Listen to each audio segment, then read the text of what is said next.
Bienvenidos. En esta oportunidad estoy con Lorena de AWS y con Emiliano, el titular de la ONTI, la Oficina de Tecnologías de Información, Oficina Nacional de Tecnologías de Información.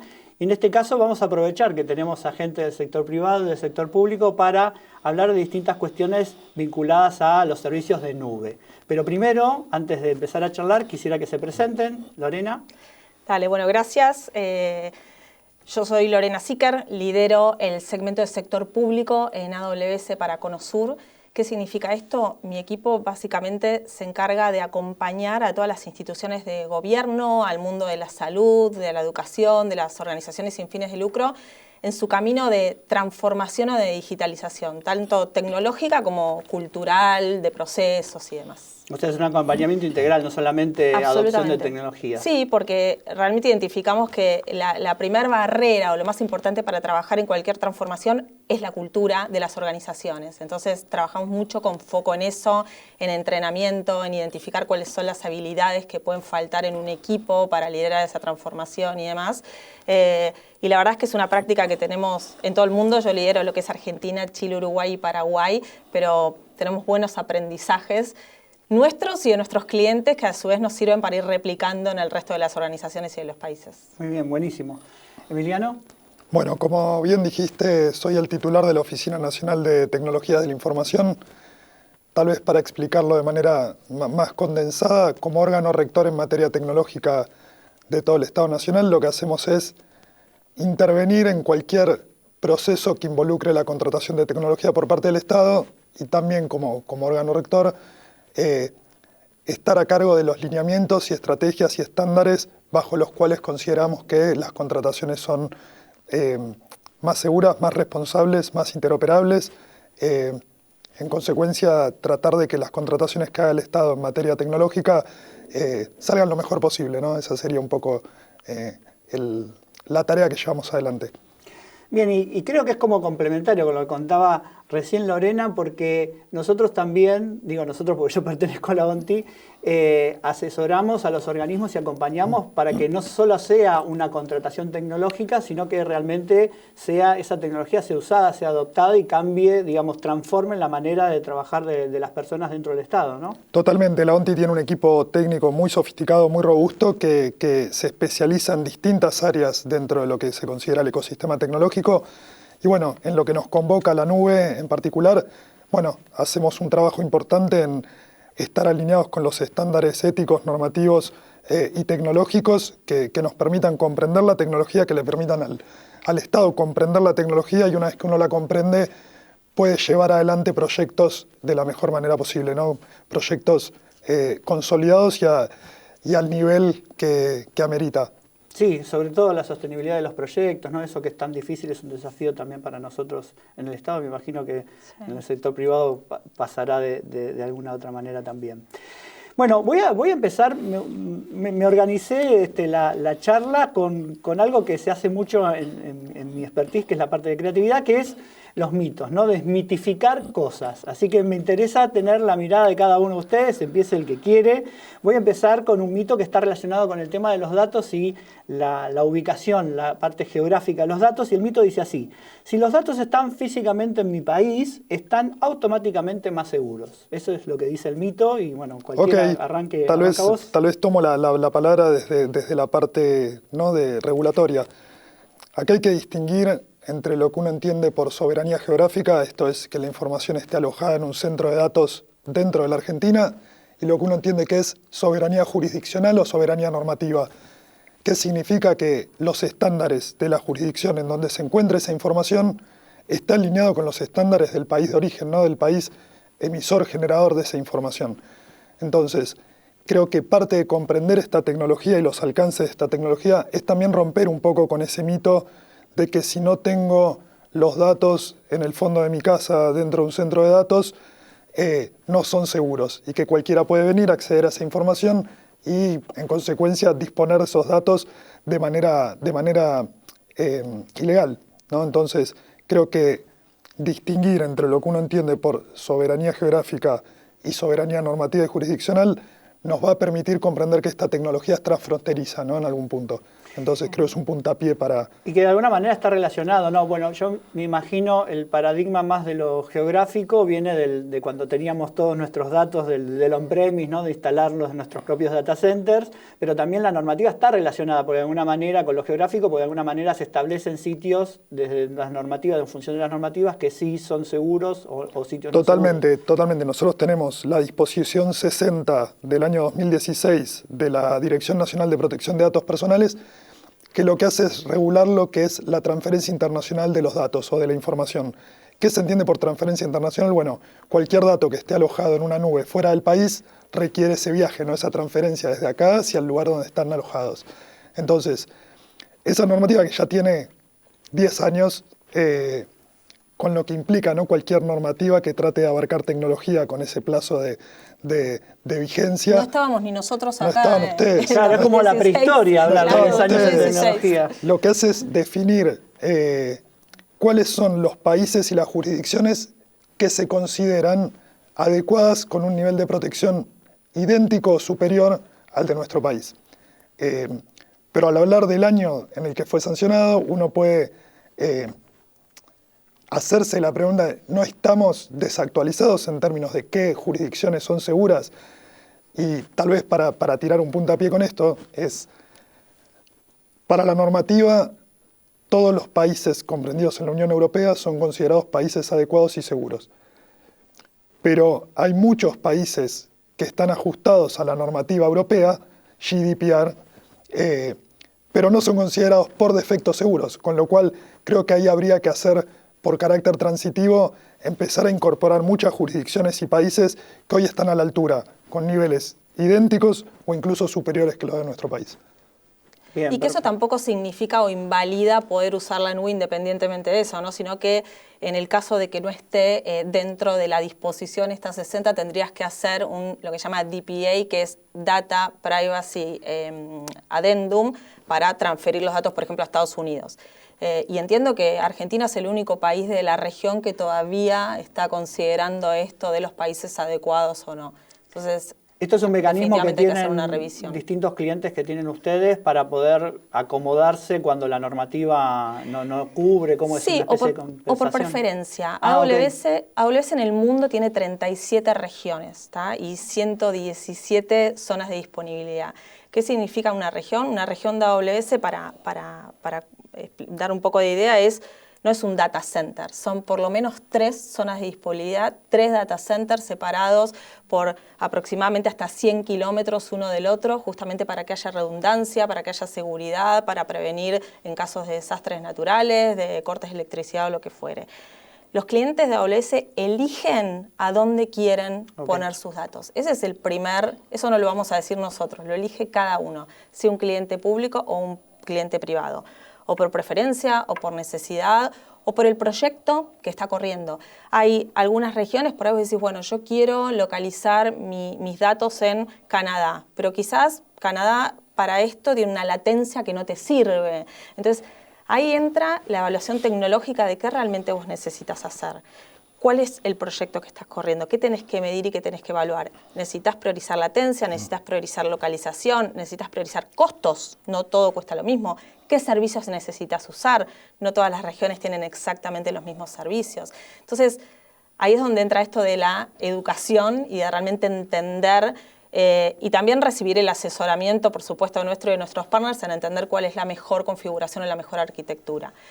Y lo que sí quiero agregar es en respecto a la seguridad también de esto, ¿no? Que decíamos, bueno, ¿es seguro o es menos seguro? Nosotros decimos que nuestro trabajo número 1 es la seguridad, es la prioridad absoluta de AWS. ¿Ah? Y cuando alguien se pregunta si AWS es seguro o si la nube es segura, yo digo, no sé, me imagino si una empresa privada como Mercado Libre usaría una infraestructura, por ejemplo, de Amazon, si no fuera seguro. Si un país como Ucrania en la guerra hubiera migrado a Amazon considerando que ese era un espacio seguro. Si los gobiernos del mundo la usarían. Entonces, Amazon tiene hoy más de 300 certificaciones y auditorías de seguridad. No hay ninguna infraestructura privada que pueda tener esa cantidad de certificaciones y de inversión en seguridad justamente porque es la prioridad. Es interesante observar cómo se linkean el sector público y el sector privado respecto de las prioridades o las necesidades a cubrir, uno del aspecto normativo, el otro aspecto práctico y funcional, pero también lo que vos decías de nuestro lado es súper importante porque entiendo que permite establecer criterios de diseño y de mencionamiento de los proyectos, que es algo que nosotros desde ONTI siempre acompañamos o tratamos de que sea algo cuidado, ¿no? Sobre todo cuando se están contratando servicios tecnológicos en la nube, que se tengan ese tipo de cuestiones. Totalmente. Acá por eso volvemos a la parte, no quiero aburrir con lo normativo, ¿no? Pero mi formación de abogado me lleva hacia ahí. La normativa no puede ser un impedimento para innovar, ¿no? Tiene que estar alineada con la tecnología. Entonces, esto que decía Lorena, en términos de latencia o en términos de qué países se eligen, no puede ser que nosotros, al momento de tener que definir una política pública y dónde va a estar alojada la información, nos encontremos muchas veces con que el problema es más normativo que con un problema tecnológico. Le damos la solución tecnológica, le encontramos el problema, le encontramos la solución y después decimos, che, pero a fin de cuentas no podemos tener la información, no podemos llevarlo adelante porque la normativa no prevé, por ejemplo, que este es un país adecuado para tener la información. Cuando uno hace doble clic en ese país y ve que está ajustada a la normativa internacional de más alto nivel. Entonces, también es importante decir, nosotros que trabajamos en tecnología, hay que acompañarlo desde las leyes, desde las disposiciones, las resoluciones, tienen que acompañar los cambios tecnológicos. Por eso me parece súper interesante toda esta formación, ¿no? Toda esta trayectoria formativa en términos de nube, que es una tecnología, si bien uno diría incipiente, es sobre una tecnología sobre la cual reposan un montón de desafíos tecnológicos que se vienen. Por eso me parece imprescindible fusionar la parte normativa con la parte tecnológica, pero también que sirva como un puntapié, insisto con esto, para poder hacer cambios normativos que estén al día, que estén a la fecha, que estén actualizados y a la altura de las circunstancias. Sí, que imagino que no es un problema exclusivo de Argentina, lo que ir atrás de la normativa, atrás de la tecnología. Me imagino que ustedes por ahí, con algunos otros casos de otros países, otras regiones, tienen cuestiones de ese estilo. Definitivamente, es un aprendizaje, ¿no? Como decía Emiliano, no es tan nueva, pero sí. Y la verdad es que la innovación hoy es cada vez más rápido, ¿no? El otro día leía unos papers que contaban que hoy están sucediendo por ahí en 12 meses cosas que antes sucedían en 5, 10, 12 años, ¿no? Y la tecnología avanza, evoluciona y necesitamos aprender, entender y normar en ese sentido para no limitar la innovación. Hoy la tecnología está disponible para innovar, está disponible para lograr eficiencia, está disponible para lograr transparencia, que eso también es algo importante que tiene la nube, ¿no? Que te da la trazabilidad, te da la transparencia de tu operación, te facilita la gobernanza.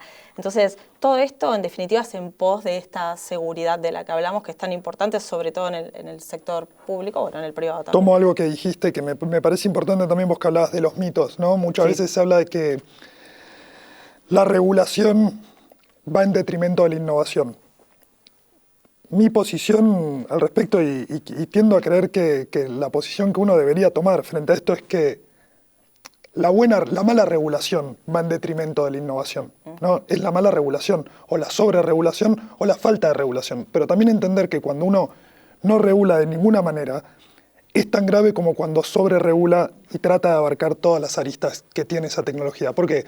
Porque cuando uno no tiene un marco normativo, conceptual, sobre el cual trabajar y desarrollar su política, su tecnología, queda siempre a la espera, ¿no? De puedo hacer esto o no puedo hacerlo, porque si no tengo un marco donde jugar, si no tengo las reglas de juego claras, yo no sé si puedo hacer esto, si puedo hacer lo otro. Entonces, ante la duda, tal vez genera un stopper, ¿no? Termina siendo una restricción para innovar. Entonces, también está bueno, me parece, romper con ese mito de que regular necesariamente implica frenar la innovación. Claro, y yo me imagino que serán reglas claras que el sector privado también demanda que existan para poder saber cómo diseñar los modelos de negocio, hasta dónde diseñar estrategias, ¿no? De abordaje en distintos países o distintas regiones. Absolutamente, absolutamente.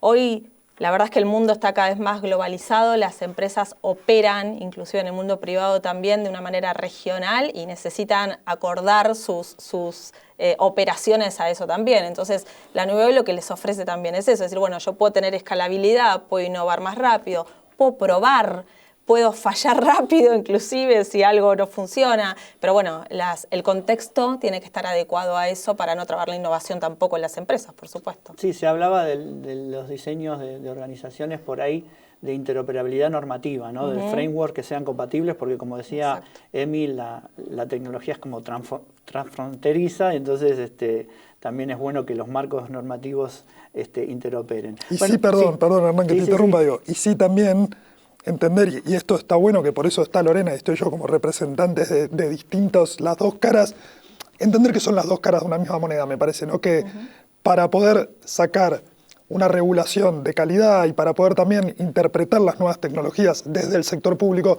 es fundamental apoyarse en el sector privado, porque son quienes comprenden la tecnología y muchas veces quienes están haciendo las leyes, el día de mañana tal vez me toque a mí hacer alguna ley, no es la persona que trabaja con la tecnología, entonces es imprescindible entenderla para poder regularla de manera adecuada. Porque como decía, tampoco me quiero quedar con que hay que regular todo, pero sí tener presente que hay un montón de situaciones que el sector privado necesita tener certeza para poder invertir y para poder desarrollar y hacer un despliegue tecnológico. Entonces, me parece fundamental esa coparticipación público-privada para poder entender la tecnología y aprender a cómo diseñar ese marco de juego para que podamos trabajar en conjunto y desarrollar políticas de calidad, ¿no?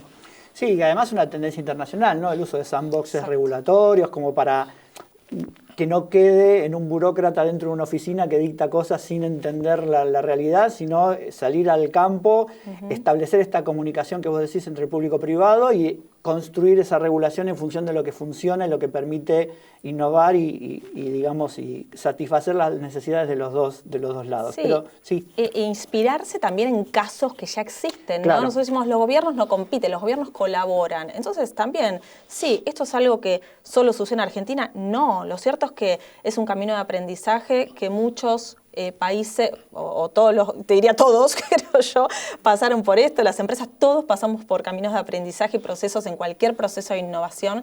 Entonces también es importante eso y decir, bueno, ¿qué herramientas tengo yo para aprender de casos similares que me puedan servir de inspiración? ¿Cuáles son los marcos? ¿Cómo lo ejecutaron? ¿Cómo hicieron?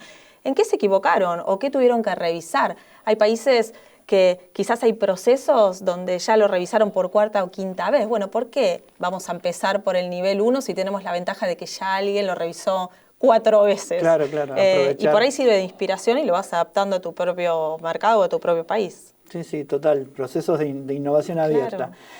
Tengo más mitos. Tengo por lo menos 2 mitos más que quiero comentarles. El segundo mito que les traje es: la nube implica pérdida de control total sobre los datos. Es un mito también interesante que está bueno que tengamos la visión público-privada. Bueno, me interesa tal vez, Lorena, creo que puede iniciar la respuesta, ¿no? Bueno, falso. Sí. Falso. Estamos desmitificando. Falso. Falso. Nosotros tenemos un modelo lo llamamos modelo de seguridad o de responsabilidad compartida, en realidad donde nosotros somos los responsables de la nube y el cliente es el responsable en la nube, ¿no? Entonces, esto de, bueno, yo pierdo control sobre mis datos o pierdo... No, para nosotros eso es... Nosotros siempre decimos, y es lo que a mí personalmente más me gusta de la nube, creo que la nube lo que hace es democratizar una tecnología porque la NASA, la ONTI o una universidad o un estudio de diseño pueden acceder y utilizar la misma tecnología con el mismo nivel de innovación, con el mismo nivel de seguridad, que es inaccesible, ¿no? Es como que antes la innovación era privativa para los que tenían más presupuesto. Bueno, hoy quizás es para los que más aprenden y la usan a su favor. Entonces, los datos y la seguridad de los datos son la parte más importante de esto, te diría. Los datos siempre son del cliente, nosotros no tenemos de ninguna manera acceso a los datos, los clientes tienen las llaves de sus datos y lo que sí hacemos es trabajar mucho con cada uno de estos equipos en los mecanismos de seguridad. ¿Cuáles son las buenas prácticas? Además de todas las herramientas que Amazon Web Services ofrece y tiene per se en términos de la protección de estos datos y alineado con nuestra prioridad de seguridad, la verdad es que más allá de la seguridad técnica, la seguridad la operan las personas también y los equipos los hacen las personas, entonces puede haber errores, pueden estar esos passwords 1, 2, 3, 4, no lo escuchamos una vez, lo escuchamos miles, entonces es cómo capacitamos a los equipos para adoptar las mejores prácticas de seguridad. Y el acceso a los datos es imposible. Tenemos anécdotas de clientes que han llamado diciendo, por favor, por favor, por favor, no tengo cómo ayudarte porque no tengo ningún acceso. Para mí son unos y ceros. Claro, claro. Realmente no hay acceso a los datos. Sí, hay mecanismos también para splitear, dividir los datos y hacer que también haya seguridad y trabajar de en la física, ¿no? Exacto, y trabajar en la gobernanza. Amazon trabaja en lo que es la seguridad desde la infraestructura hasta todo lo que tiene que ver con el transporte, hasta lo que tiene que ver con la operación del día a día en los clientes, ¿no? Está como en diferentes capas. Entonces, esto es lo más importante. La llave siempre es del cliente, siempre. Entonces, eso es quizás uno de los mitos más grandes que existe, y es importante educar sobre eso. Y ahí vuelvo a esto de cuando la seguridad también la operan las personas. Bueno, sí es importante entender cómo yo gestiono mi estrategia de gobernabilidad y de gobernanza de mis datos. Pero esto sucede en la nube o en cualquier manejo de información que vos tengas en cualquier aspecto. No, de hecho, antes de que exista la nube, la tecnología en nube, no es que no existían incidentes de seguridad en los centros de datos. No, no es que pasamos una tecnología disruptiva que de repente sí es disruptiva, pero no es que disruptiva en materia de inseguridad. Claro. Y eso está bueno tenerlo en cuenta. Sí, el aporte, Lorena dijo lo que hace AWS, ¿no?, en términos de seguridad. Ahora, yo te puedo decir cuáles son los requisitos, o al menos qué debe tener en cuenta el Estado cuando recopila información, recopila datos y decide alojarlos en una nube o en un centro de datos. La Agencia de Acceso a la Información Pública tiene en su órbita la Dirección Nacional de Protección de Datos Personales. Cuando un organismo decide generar una base de información, lo que debe hacer es registrarla como base de datos ante la Dirección Nacional de Protección de Datos Personales, definir un responsable de esa base, y lo que es fundamental en esto es definir cuál es la finalidad para la cual los datos fueron recabados. ¿Por qué es importante esto? Porque esta idea de que los datos siempre están ahí y siempre van a estar en la nube y se pierde el control definitivo de esa información es falso. Lo que debería hacerse para estar, ¿no?, para actuar de conformidad con lo que exigen los protocolos propios, lo que uno debería hacer es, una vez que la finalidad para la cual fueron recabados esos datos se termina, eliminarlos. Okay. Un ejemplo clásico y muy claro sobre este tema fue la aplicación Cuidar.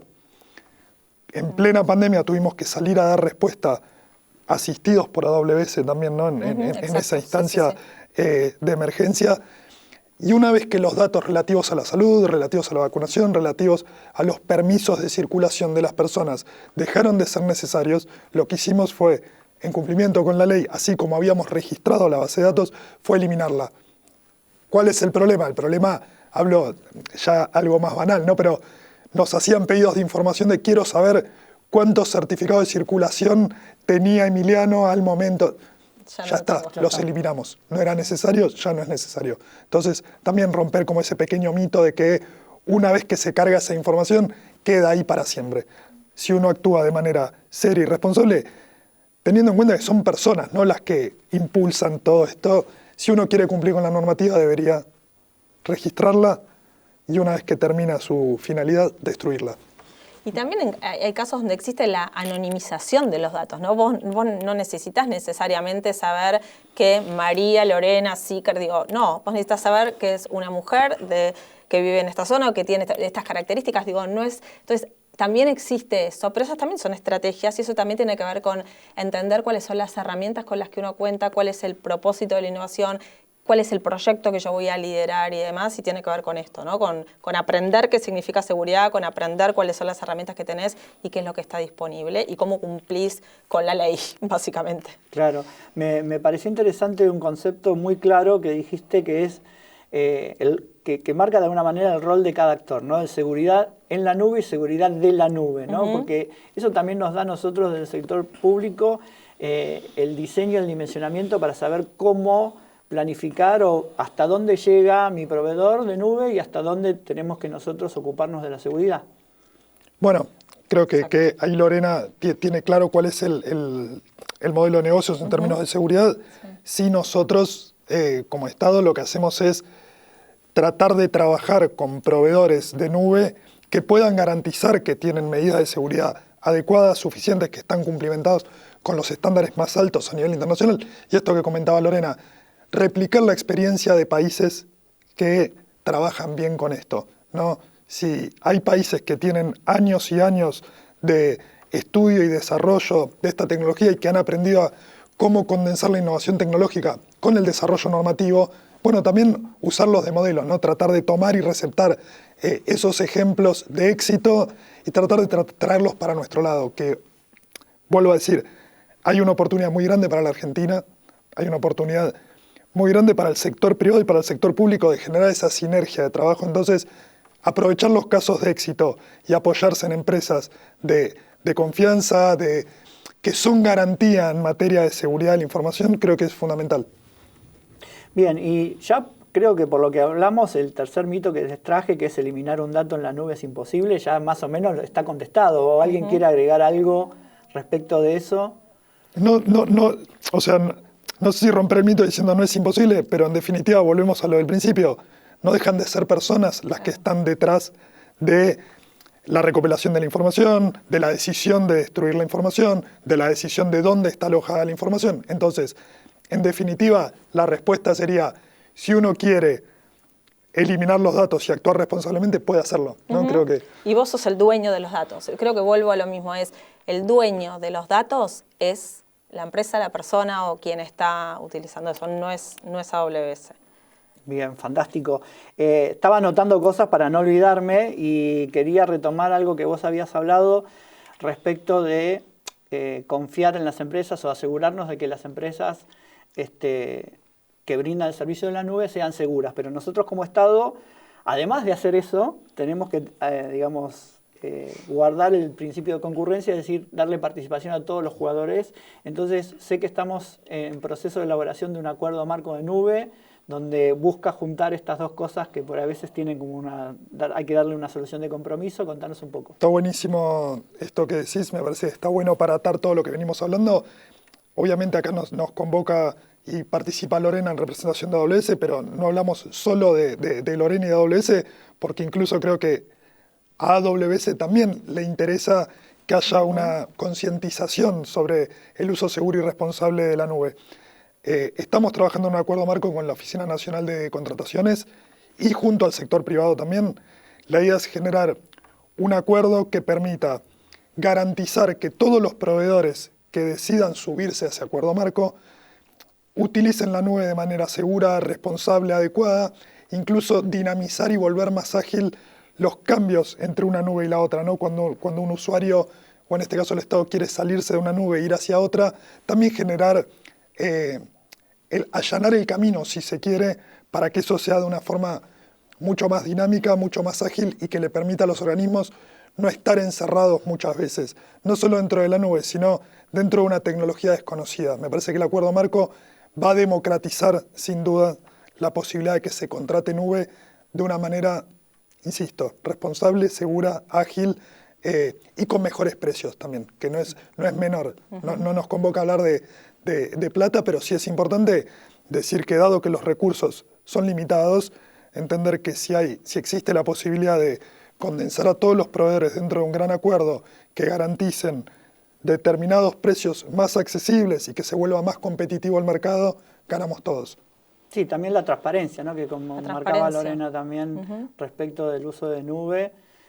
Así que yo creo que es un instrumento interesante. No sé cuál es la visión del sector privado o experiencias de otros países al respecto. Bueno, definitivamente esto hay algo que nosotros promovemos mucho también que se llama Cloud First Policy, que es nube primero. Hay provincias en Argentina que ya lo han adoptado, inclusive países de la región que lo han adoptado, que el Cloud First Policy tiene que ver con esto, ¿no? La nube se entiende y está probado que la nube es más segura, es más escalable, es más eficiente, es más rápida y es más costo eficiente, es más económica. Entonces vos solamente pagás, no sé, en el caso de AWS, vos pagás por lo que usás en el momento que lo usás. Entonces ya eso, el caso de cuidar, por ejemplo, o el caso de una elección de un país. ¿Por qué vos tendrías que comprar toda la infraestructura para correr un proceso que es millonaria, para correr un proceso que sucede un día y que además es de los más ciberatacados porque uno atenta contra la democracia, básicamente, en los países donde sucede esto. Entonces, la nube te da esa posibilidad de contratar una infraestructura segura, robusta, por un día, el día que sucede esto. Entonces, lo cierto es que hay países y hay provincias y demás que han adoptado este Cloud First Policy, que es, la verdad que en este contexto, todo lo nuevo que sucede va a suceder en nube, salvo que haya un motivo válido, regulatorio o lo que fuere, que me demuestre que tengo que ir por otro lado, que tengo que hacer un híbrido o que tengo que ir on-prem, que está ok. Sí, digo, pero son soluciones en la práctica claro, cotidiana, entender qué es ¿no? lo que más me conviene, exacto. Sí, y en lo que nosotros hacemos desde la ONTI, tal vez entender que es una tecnología que da, más allá de la seguridad, que es el panel que nos convoca, también permite interoperabilidad, escalabilidad, rompe con esta idea de la obsolescencia y el ciclo de vida útil que puede tener un equipo, una infraestructura física. Entonces, es entender la tecnología, tampoco hay que abrazarla de lleno y decir, acá está la solución a todos los problemas. Por eso creo que es fundamental entender cómo funciona y qué se puede hacer para seguir mejorando, ¿no? Ese ecosistema que vino para quedarse, ¿no? Me parece que sin duda vino para quedarse. Sí, ¿para qué la uso, no? Y cómo innovo, y cómo uso todas las herramientas que tengo. En definitiva, hablamos de innovación y tiene que ver con eso. Yo creo que la función primordial del sector público es ser cada vez más eficientes, más transparentes y mejores para los ciudadanos y crear mejores condiciones para nosotros. Entonces, si vos usás las herramientas que tenés disponibles, no solo la nube, usás las herramientas tecnológicas que tenés disponibles para innovar en nombre de tus ciudadanos o para innovar en la gestión, bueno, bienvenido sea, ¿no? Sí, qué importante también es entender el alcance, la tecnología de cada una de las herramientas para poder gestionarlas y utilizarlas de manera eficiente y eficaz también. Y a ver, perdón, digo, sin ir más lejos, cuando uno habla tanto de inteligencia artificial, la inteligencia artificial es nube y la nube es internet, ¿no? Entonces, todo lo que hoy estamos discutiendo en términos de la seguridad, la inteligencia artificial, cómo funciona, dónde va la información, en definitiva hay una discusión primigenia sobre eso, que es la discusión sobre cuál es la seguridad de la nube, sobre la cual reposa la información que se procesa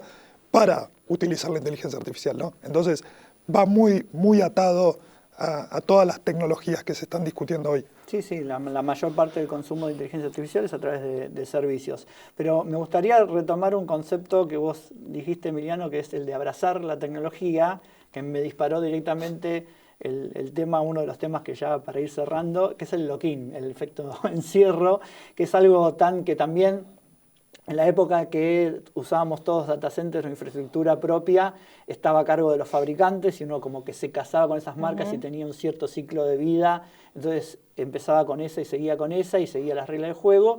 Y ahora con el servicio está todavía, pero cambió, digamos, no es exactamente lo mismo. No sé, vos, Lorena, que...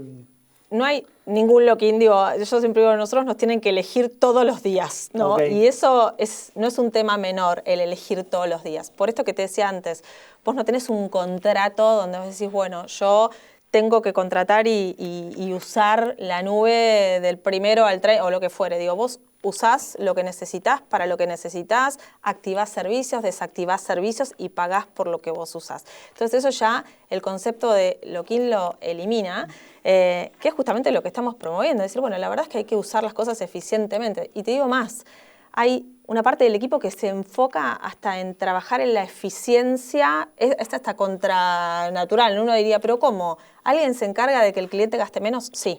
Se encarga de trabajar en la eficiencia de las arquitecturas para estar seguro de que vos estás usando solamente lo que necesitas de la mejor manera, de la manera más segura y más eficiente. Entonces, acá el concepto de lock-in desaparece, ¿no? Y también me parece que le agrega esto de la capacidad y la velocidad de innovación. Vos suponte que querés probar algo nuevo, históricamente o en el antiguo modelo vos quizás tenías que hacer una inversión en software, en entrenamientos o en algo que vos decís, bueno, yo quiero probar esto y tenés que comprar la infraestructura. Un costo hundido. Los sistemas, sí. Es un costo hundido. Y por ahí tenés que proyectar de acá a 5 años. O bueno, todo esto que tiene que ver con la obsolescencia que decía Emiliano no existe más. Y además, si querés probar algo, en la nube lo probás. Y si te fue bien, good, pasás a producción. y si no lo apagás y lo desactivás y probás otra cosa. Entonces creo que eso, cuando uno habla de innovación y cuando uno habla de gestión, ¿no? Los gobiernos en eso tienen otro desafío, ¿no? Gestiones de 4 años donde vos tenés que hacer cosas, generar valor, agregar valor, correr procesos, hacer cambios. Bueno, no es un tema menor que vos puedas hacerlo más rápido y más eficientemente. Sí, que dentro por ahí estaba pensando mientras comentabas que dentro de toda la evolución, desde que se empezó a pasar a modelo de servicios en vez de compra o contratación de bienes, también fue evolucionando el concepto. Digo, ahora está como más desdramatizado los costos de salida o en la migración de nube. Digo, ya no era lo que era hace por ahí 10 años atrás, ¿no? Cuando inició todo. Sí, y nosotros siempre decimos, no es algo de la noche a la mañana, no es que vos un día, y tampoco lo recomendamos, ni lo promovemos, ni lo auspiciamos, digamos. Ni de vos para otros, ni de otros para vos. No, digo, ni el on-prem a la nube o la nube al on-prem, digo, me parece que todo es un recorrido. Nosotros hablamos del journey to the cloud en inglés, que es el camino hacia la nube. Y tiene que ver con esto, con entender, y ahí es donde yo te empezaba a contar al principio, es de trabajar mucho la cultura y las habilidades del equipo y en qué vos tenés que estar seguro que tenés en tus equipos de operación, en tus partners o que fuere, para que lo que vas a hacer lo vas a hacer satisfactoriamente y eficientemente y te va a salir bien, digamos. Entonces, también hay que tener en cuenta eso y no hay que tenerle miedo a eso. Decimos, es de a poquito, no es de la noche a la mañana, no es apago todo y prendo todo. No, claro, es progresivo. ¿Qué pasos voy a dar? ¿Cuál es...? Nosotros tenemos muchos mecanismos de innovación en Amazon y hablamos de uno que se llama, que son las puertas de entrada y de salida, two-way door, ¿no? Puertas de 2 caminos. Entonces lo que decimos siempre es, bueno, cuando vos tomás una decisión, ¿es un one-way door, o sea, una puerta de un solo camino, o es un two-way door, ¿no? Entonces lo que decimos es, vos tenés que tomar una decisión, si vos tenés el 75% de la información, depende de qué decisión tenés que tomar, vos decís, bueno, hay decisiones para las cuales vos tenés que tener el 90% de la información, o el 100%, porque sabes que si vos tomás esa decisión y no tenés la información completa, no hay vuelta atrás. Es muy caro, claro, no hay vuelta atrás, o la vuelta es muy costosa, o no importa. Entonces, para eso tenés que tener mucha más información. El two-way door es, bueno, con el 75% lo puedo tomar porque de última lo desarmo. Bueno, estas infraestructuras y tecnologías te permiten esto también, ¿no? Decir, bueno, cómo innovo y qué puedo hacer yo más rápidamente. No, y está bueno, perdón, digo, porque sí. estamos hablando de la tecnología de la nube y en nube. También los organismos pueden desarrollar sus propias nubes, y eso es importante decirlo también, ¿no? O sea, esto que hablábamos de cómo va mutando la tecnología, primero, no decir hay que matar todos los centros de datos, obviamente, porque en definitiva funcionan bien, sirven, cumplen un montón de funcionalidades que todavía siguen vigentes, se mantienen vigentes. Ahora, entender que hay una tecnología que vino para traer un montón de aristas que permiten escalarla, y sí también decir esto de que los organismos pueden desarrollar propios entornos de nube dentro de sus organismos, que para los más escépticos, saber que también pueden tener el control absoluto, tenerlo no en un centro de datos interno, sino en una nube propia, ¿no? Donde la información se mueve solamente dentro de ese organismo. Sí, o complementarlo. O complementarlo. Bueno, hay cosas que yo necesito por lo que fuere, por latencia, por lo que fuere, necesito tenerlo acá y ahí complementás y haces un híbrido. Y que es propio también del desarrollo tecnológico, ¿no? Si pensamos en los medios, no es que dejaron de existir las radios cuando apareció el televisor o ahora el streaming elimina todo, sino que se va reconfigurando y reconceptualizando el lugar que ocupa. Se utilizarán los centros de datos para determinados fines específicos y para otros irá mutando hacia nuevas tecnologías. Antes de tocar el tema de cierre, quería preguntarte de mí el tema del lock-in visto desde el sector público y particularmente la visión de la ONTI, que yo recuerdo en escribir dictámenes, miles y miles de dictámenes, que siempre nosotros decimos que las restricciones no sean innecesarias, es decir, que el lock-in, en tal caso, si vas a tener lock-in o suponés un cierto tipo de lock-in, algo que decía Lorena también, esté justificado, o sea, sea una decisión tomada y sabiendo por qué caminito vas a ir, ¿no?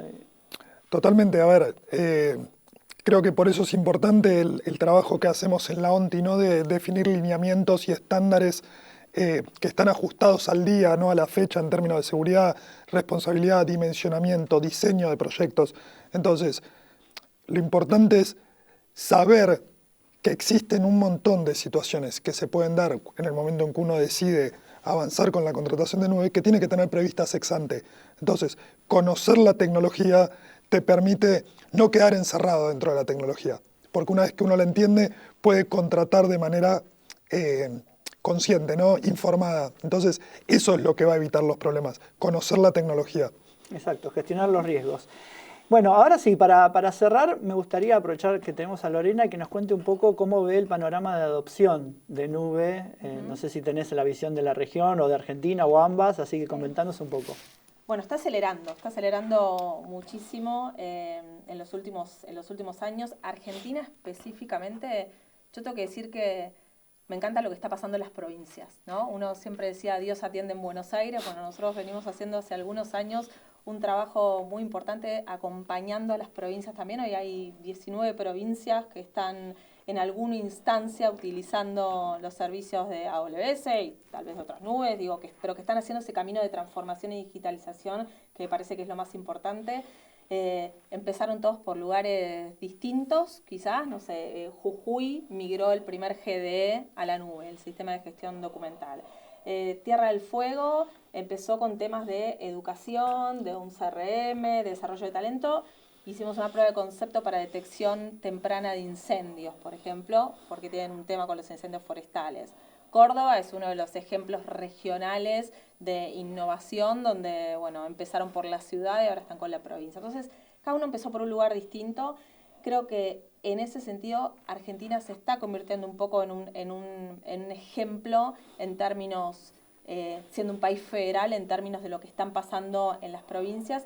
Creo que, bueno, todavía necesitamos seguir trabajando en todos estos marcos para que a nivel nacional la adopción también sea más fácil, más simple y más acelerada y puedan utilizar esas ventajas de las tecnologías nuevas.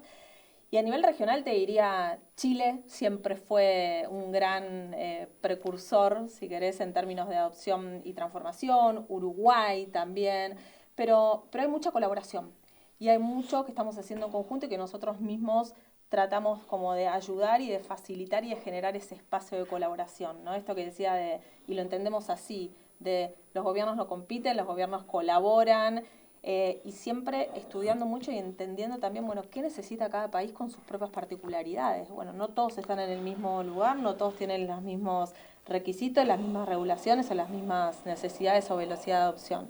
Entonces, trabajando mucho en ese sentido. Pero bien, avanzando. Bien, qué bueno. Te estaba escuchando el tema de las provincias y me acordaba que si bien nosotros todos los instrumentos que generamos son para la Administración Pública Nacional, hay un montón de provincias que toman, por ejemplo, los estándares tecnológicos de la Administración Pública como referentes o como guías o las guías que nosotros también publicamos y que también de alguna manera ayudan o impulsan la adopción tecnológica a ese nivel.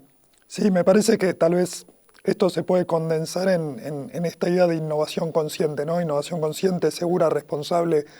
Y me parece que esta charla que estamos teniendo medio es la prueba irrefutable de que tendemos a conocer mejor o queremos conocer mejor esta tecnología, que queremos apoyarnos en los que saben para poder comprender la tecnología y de que hay una voluntad de convocar a todos los actores, ¿no? Esta idea de apoyo multisectorial, que cada uno puede aportar desde las dudas, desde las propuestas y desde, como decía Lorena, los ejemplos de éxito en la región, en el mundo y ojalá en Argentina, ¿no? Ojalá cada vez sean más esos proyectos. Y con una visión a largo plazo, ¿no? Siempre decimos, yo a veces que estoy en reuniones y digo, mira, yo no quiero pensar en, bueno, ¿y cómo migro esta infraestructura? Bueno, sí, ok, no. Yo creo que el rol nuestro es acompañarlos a construir esa visión a largo plazo, ¿no? Yo siempre, por ahí estoy con algún gobernador, con algún ministro y digo, ¿qué querés que digan los diarios de tu gestión el último día de tu gestión? ¿Cuál es tu legado? ¿Qué querés dejar? ¿Qué transformación? ¿Qué necesitas cambiar de tu provincia, de tu ciudad, de tu institución?